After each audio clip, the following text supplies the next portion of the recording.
कभी सोचा है कि एक मामूली सा दिखने वाला पत्थर रसोई के सबसे कीमती औजारों में से एक कैसे बन सकता है? चलिए, आज हम पहाड़ से लेकर रसोई तक के इसी कमाल के सफर पर चलते हैं। एक ऐसी कहानी जिसमें मेहनत, कला और प्रकृति का एक खूबसूरत संगम देखने को मिलता है। तो एक सवाल, ऐसा कौन सा पुराना औजार है जो आज भी एक modern high speed electric blender को न सिर्फ टक्कर दे सकता है बल्कि कई मायनों में उससे कहीं बेहतर है? इसका जवाब हमें हमारी आज की कहानी के बिल्कुल बीच में ले जाएगा। तो कहानी शुरू कहाँ से होती है? जाहिर है बिल्कुल शुरुआत से, पहाड़ की गोद से। लेकिन यहाँ सिर्फ सही पत्थर चुनना ही काफी नहीं है, उसे पहाड़ से निकालकर लाना, यही अपने आप में एक बहुत बड़ी और मुश्किल चुनौती है। ये सिर्फ एक पत्थर का टुकड़ा नहीं, ये तो जैसे धरती के सीने से उसका एक हिस्सा निकालना हो। जरा सोचिए, शुरुआत में ये पत्थर कैसा होता है? एकदम भारी, खुरदुरा, बेडौल सा। इसका कोई तय आकार नहीं होता। इसे रसोई की एक खूबसूरत चीज में बदलने के लिए एक कारीगर को सबसे पहले पहाड़ के इस बोझ को अपने कंधों पर उठाना पड़ता है। अच्छा, तो पत्थर कारीगर के पास पहुंच गया। अब शुरू होती है असली कलाकारी।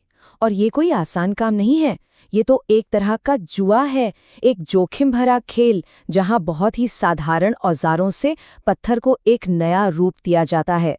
हर चोट में एक कला है और हाँ, एक खतरा भी। तो होता क्या है, इसमें 3 खास स्टेप्स हैं। पहला, पत्थर को धरती से निकालना, जो हम देख चुके हैं। दूसरा, सिर्फ एक हथौड़े और छेनी का इस्तेमाल करके उसे धीरे धीरे तराशना। और तीसरा, एक भारी लकड़ी के मूसल से उसकी सतह को तब तक बराबर करना जब तक वो एकदम चिकनी ना हो जाए। और ये सब पूरी तरह से हाथ से होता है। और यही बात इस काम को इतना मुश्किल बनाती है। जरा सोचिए, हथौड़े की हर एक चोट एक दांव की तरह है। एक जरा सी गलती, एक गलत एंगल और पत्थर में दरार आ सकती है। इसका मतलब घंटों की, शायद दिनों की मेहनत पल भर में बर्बाद। ये धीरज और हुनर का एक जबरदस्त इम्तिहान है। अच्छा, पत्थर को तराश लिया, उसे चिकना कर लिया। अब क्या? अब आता है एक ऐसा स्टेप जिसके बारे में शायद ही कोई सोच पाए। आग का इस्तेमाल। जी हाँ, पत्थर को और मजबूत बनाने के लिए उसे आग में तपाया जाता है। ये सुनने में भले ही अजीब लगे, लेकिन ये एक बहुत जरूरी कदम है। इस प्रोसेस को कहते हैं टेम्परिंग।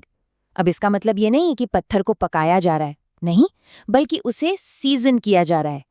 तराशे हुए पत्थर को खुली आंच पर रखा जाता है ताकि उसकी अंदरूनी बनावट और भी मजबूत हो जाए। आग उसे कमजोर नहीं करती, बल्कि उसे आने वाले सालों के लिए और भी टिकाऊ बना देती है। तो सवाल ये है कि भाई इतनी मेहनत आखिर क्यों कोई ये सब करेगा? क्योंकि ये जो औजार है ना, ये कुछ ऐसा कमाल करता है जो आजकल की मॉडर्न मशीनें कर ही नहीं सकती। ये मसालों और जड़ी बूटियों की असली रूह को बाहर ले आता है।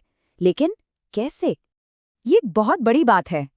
आज की इस तेज तर्रार दुनिया में जहां हर चीज के लिए इलेक्ट्रिक गैजेट्स हैं, वहां ये पुराना सा दिखने वाला औजार ही असली राजा है। पर ऐसा क्यों है? क्या टेक्नोलॉजी हमेशा बेहतर नहीं होती? फर्क को समझिए। जब हम इलेक्ट्रिक ब्लेंडर चलाते हैं तो उसके मेटल ब्लेड्स बहुत तेजी से घूमते हैं और गर्म हो जाते हैं। इस गर्मी से मसालों में जो नेचुरल ऑयल्स होते हैं वो जल जाते हैं और खुशबू खत्म हो जाती है। दूसरी तरफ ये पत्थर, ये ठंडा रहता है। ये मसालों को काटता नहीं बल्कि धीरे धीरे पीसता है, जिससे उनका असली स्वाद, उनकी असली खुशबू, जिसे सामग्री की आत्मा कहा गया है, वो पूरी तरह से बाहर निकल कर आती है। तो आखिर में ये सिर्फ रसोई का एक सामान नहीं रह जाता, ये उससे कहीं ज्यादा है। ये एक विरासत बन जाता है। ये धरती और इंसान की मेहनत के बीच एक खूबसूरत रिश्ते की निशानी है। ये लाइन इस पूरी कहानी को कितनी खूबसूरती से बयां करती है। धरती और मेहनत का एक बेहतरीन संगम। मतलब प्रकृति ने हमें कच्चा माल दिया और इंसान ने अपनी कला और मेहनत से उसे एक ऐसी चीज में ढाल दिया जो न सिर्फ उपयोगी है बल्कि खूबसूरत भी है। और नतीजा, एक ऐसा औजार जो 1-2 साल नहीं बल्कि पीढ़ियों तक चलेगा। एक ऐसी चीज जो विरासत में दी जा सकती है। तो अगली बार जब कोई नया चमचमाता हुआ गैजेट देखें तो शायद एक पल रुककर ये सोचना चाहिए कि क्या इसमें वक्त को मात देने की ताकत है? क्योंकि हो सकता है कि सबसे अच्छी टेक्नोलॉजी वो ना हो जो सबसे नई है, बल्कि वो हो जो हर जमाने में खरी उतरे।